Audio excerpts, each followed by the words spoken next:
Welcome to Donmar TV News Channel. Tanungin ko si Pampilo Lacson, are you honest? Answer me truthfully. Are you honest? Are you honest? Mahirap na tanong yan. Kasi pag sumagot siyang, yes, I'm honest. Pansinin nyo sumagot sila pero wala siya sinabi. Pansinin nyo, sumagot yan si Lacson pero wala siya sinabi, I'm honest. Bakit? Pag sinabi niya, may sasabihin daw si Pangulong Duterte. Kaya kung magsabi ka yes, sasagutin kita next program. Patay tayo yan. Alam mo, kaya nga sabi ko, Lacson, mag-say yes ka na. Matatandaang nakaladkad sa kontrobersya kaugnay sa umunay cement smuggling ang anak ni Lacson. Naku po! Pati ba naman simento? Pati ba naman simento? Kaya pala naman ang tigas ng mukha. Baka pati yung... Nakakatakot naman ito mga ganitong banat ni Pangulong Duterte. Kasi tinan mo pagka meron siyang hawak na mga dokumento. 2017, sunod namang pinunterya ng Pangulo si Senadora Amy Marcos na pumoposisyon lang daw sa 2022 election. Pumoposisyon. Ibig sabihin, sa madaling salita, nagga-grandstanding lang daw. Palakpakan! Si Pangulong Duterte nagsabi niya na hindi ako. Si Pangulong Duterte. Kaya kung may kagagalitan kayong mga goldista, si Pangulong Duterte, hindi ako.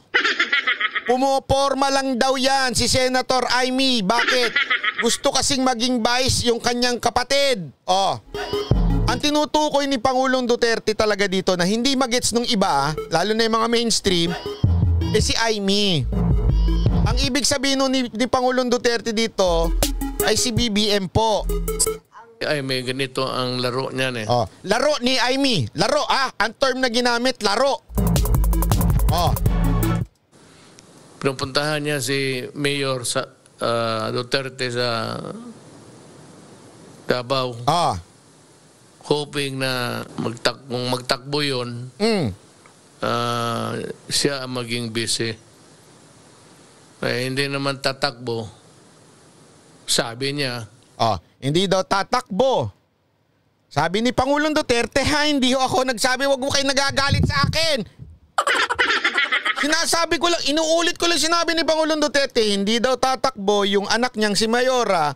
Kaya itong isang to, nag-grandstanding na. Sabi ni Mayor Sara Duterte, hindi siya magtakbo. Pero sabi ko, magtakbo ako ng Vice President. Bakit? Walang oposisyon. At sa huli, nagbanta ang Pangulo sa Senado na posibleng magkaroon ng krisis kapag ipinagpatuloy daw nila ang aniyay pambabastos sa kanyang gabinete. Ituloy Babala nyo! ng Pangulo, hindi na niya papayagan ang sino man sa kanyang gabinete na tumestigo sa Senado kapag ipinagpatuloy ng mga mambabatas. Sige na, ituloy nyo! Gusto nyo ng gulo Marami yung mga politiko, maraming pumipilit at pinupuwersa yung mga tao para tumakbo. Bakit? Unang-una, meron ng dahilan yan. Hindi sila makaporma sa administrasyon ngayon. Hindi sila, sa totoo lang, huwag tayo maglokohan. Hindi sila makaporma, hindi sila makapagpasok ng proyekto, so naghahanap sila ngayon ng ibang pambato. Sinusubukan nilang i-push yung iba't ibang tao, hindi lang si Mayor Sara, yung iba pang mga politiko, dahil gusto nila magkaroon ng pwesto sa susunod na administrasyon o di kaya lumakas sa susunod na administrasyon. Ngayon, ang tanong, si Mayor Sara po ba sinabi niya talagang tatakbo siya? Pag sinabi niyang tatakbo siya, then doon tayo maghuhusga na ito talaga ang magiging pambato ni Pangulong Duterte.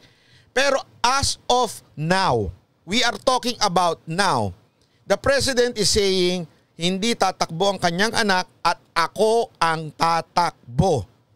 Kasi si Pangulong Duterte, hindi lang yan isang presidente, veterano na yan pagdating sa politika. Sobrang veterano na niyan. Alam niya na ang karakas ng mga politiko. Minsan, umuoo lang siya. O sige, kakampi ka ha, okay. Pero alam niya kung sino talaga yung totoong kakampi niya at yung mga totoong naglalaro lang. Kaya nga tingnan nyo ngayon, bakit binanatan ni Pangulong Duterte si Amy? Ipapakita natin yung buong picture. Buong speech niya para makita ninyo. Bakit sinama si Senator Amy? Anong problema kay Senator Amy? Ang konteksto po kasi niyan, ito yun dinadamay niya yung mga taga Davao. Ini-implicate niya na pag taga Davao, ang inappoint ni Pangulong Duterte, may problema. Yun yung ginawa niya noong huling hearing na napanood ni Pangulong Duterte na sandali, hindi naman porket taga Davao masama na kaagad. Ikaw Pangulo ka, di ba? Kilala mo kung sino yung tumulong sa'yo sa simula.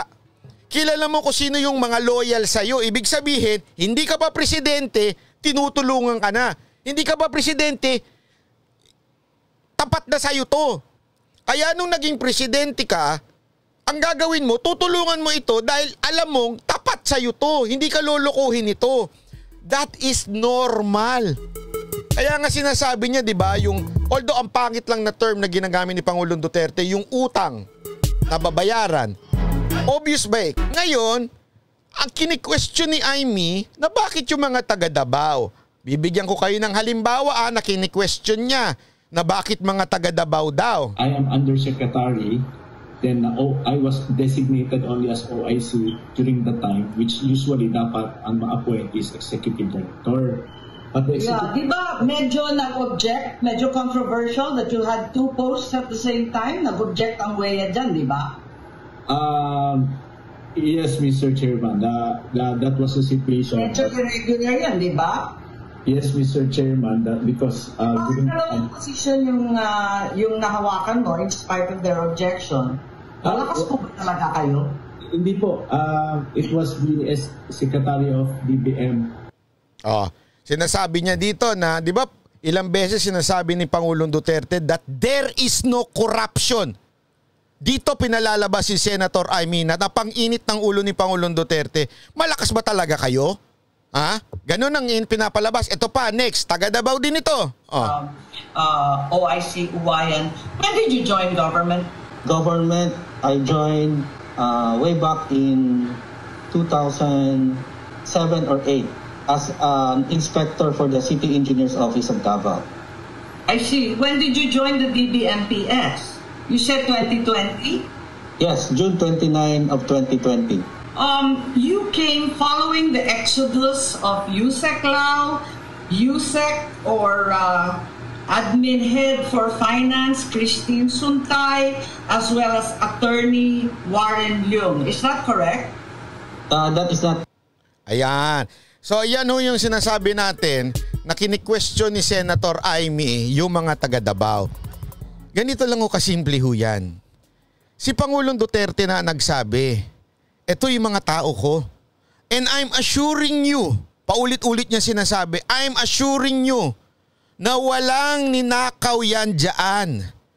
Sinasabi niya nga, ako mismo nag-utos na i-purchase na yan kahit mahal kasi nagmamadali na tayo. Diba? Paulit-ulit niyang sinabi yan. Kung ikaw ay totoong kakampi ni Pangulong Duterte, bakit mo gigisahin ang mga taong nilagay niya dyan? Sino yung kasama ni Gordon? Sino yung kasama ni Gordon? Aba, pa kamay-kamay pa. Bakit dalawang kamay ang... May naabot ba yun o ano? Anong kamayan ang gaganap dyan? Si JB Sebastian. Sino ba ito si JB Sebastian? It's convicted dyan sa drugs. Si JB Sebastian na namatay sa COVID, di umano. Pero convicted dyan sa kasong drugs. Okay? So kung ibig bang sabihin, ito lang kasimple logic lang. Lahat ng papapicture kay Pangulong Duterte, ibig bang sabihin ganun din kay Gordon? Nagigets yung ibig ko sabihin? Una-una, wala akong sinasabing may kinaugnayan si JB Sebastian at saka si Gordon. Wala. Ang sinasabi ko lang, that is normal. Na meron talagang nakakalusot na nagpapapicture sa politiko na hindi maganda ang background. Yun yung point natin dito kasi nung pinost ko yan, ang dami nagsabi, edi tama nga, ganito nga. Bakit tinan mo si Pangulong Duterte, picture siya doon kay Peter, kay Peter Lim ba yun? Ibig bang sabihin, ganun din. Yun na nga ang point eh. Normal ho yan sa mga politiko na may picture. Lagi ho silang lumalapit. Yung mga yan, hindi ka pwede magpicture. Aalamin ko muna yung iyong background.